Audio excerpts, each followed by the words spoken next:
কৰোঁ, কিন্তু মোৰ ল'ৰাটোক পঢ়িব পঠিয়াইছোঁ কালি গুৱাহাটী কটন কলেজত। সি এক্সট্ৰাকৈ যে কিবা কৰিছে সেইটো মই নাজানো। কালি ৰাতি যেতিয়া সি লগৰীয়াই ফোন কৰিছে 8-9টামান বজাত এনেকুৱা ঘটনা হৈছে জ্ঞানদীপৰ লগত, মইতো নাজানো ন জ্ঞানদীপে যে এক্সট্ৰাকৈ এনেকৈ প্ৰাইভেট কিবা জমেটো কিবা কাম কৰিছে। মই জানো কেমেৰা এটা আছে তাৰ, সি এডিটিঙৰ কাম কৰে, কিন্তু সি পাৰ্ট টাইম আমাক নজনাকৈ কি কৰিছে সেইটো আমি নাজানো। আৰু পইচা পাতি সীমিত পইচা দিওঁ চলিবলৈ, যিটো মই পাৰোঁ সেইটো মই দিওঁ, দৰমহা পইচা পাওঁ, মোৰ 2টা ল'ৰা ছোৱালী। কিন্তু মাৰাটো বেয়া পাইছোঁ, মই কাৰো পক্ষে একো ক'বলগীয়া নাই। মই ল'ৰাটোক এনেকৈ মাৰিছে, ল'ৰাটো যদি কিবা এটা ঘটনা হ'লে মোৰ যাবলৈ মানুহ কোনো নাই। পিছত মোৰ দেউতা অসুখীয়া হৈ আছে, মোৰ ছোৱালীজনীয়ে মই অকলে থাকোঁ, আৰু সম্পূৰ্ণ মোৰ ডিউটি থাকে। মই একো ক'বলগীয়া কাকো নাই, কাৰো ওপৰত দোষাৰোপো কৰা নাই। মোৰ ল'ৰাটো খালি যেনে তেনে ভালে কুশলে এইবিলাকৰ পৰা অকণমান মোক, ৰাইজে কিবা এটা কৰিলে সেইটো বেলেগ কথা, তেওঁ মাৰাটো বেয়া পাইছোঁ, কিন্তু এনেই মোৰ ফালৰ পৰা একো আপত্তি নাই, ওলাই আহিব পাৰিলেই হ'ল। বহুত কষ্ট কৰি পৰিছে, কাৰণ মই চাকৰি মোৰ মাত্ৰ 4 বছৰ হৈছে।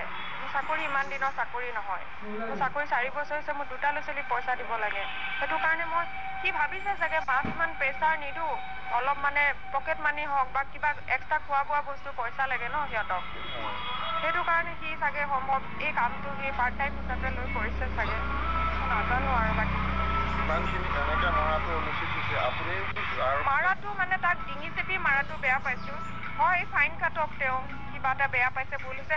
চৰ এটা মাৰিলে ভাইটি হিচাপে মাৰিছে, সেইটোও বেয়া নাপাওঁ, কিন্তু তেওঁ এনেকৈ মানে ডিঙিটো হেৰি কৰি বেকা কৰি মাৰিছে। তাৰ যদি ঘটনা হ'লে মই ৰাতিখন মই কেনেকৈ গ'লোঁ হ'লে তাক মই, বা তাৰ ককাকৰ বৰ্তমান বেমাৰ, সি ককাকো যাব নাই, আৰু মই দেউতাহঁতৰ ওপৰতহে নিৰ্ভৰ কৰি চলি আছোঁ।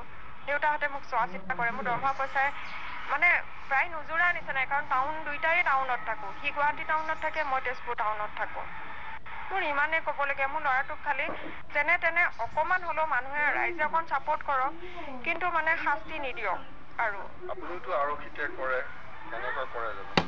হয়, আৰক্ষীতে কৰোঁ, কিন্তু আমি তেনেকৈ নকৰোঁ, আমি ভাল বিহেভেই কৰোঁ, চবকে সুধি লওঁ ন, মানুহৰ হেৰি এটা মানৱতাও থাকে ন চবৰে। দেউতাকে আৰক্ষীত কৰিছিলে? হয়, তেওঁ বেটেলিয়নত আছিলে, তেওঁ চাব ইনস্পেক্টৰ প্ৰমোশ্যন পাইছিলে তেতিয়া। তেওঁ ঢুকাই গ'ল 11 চনতে, ইমানেই।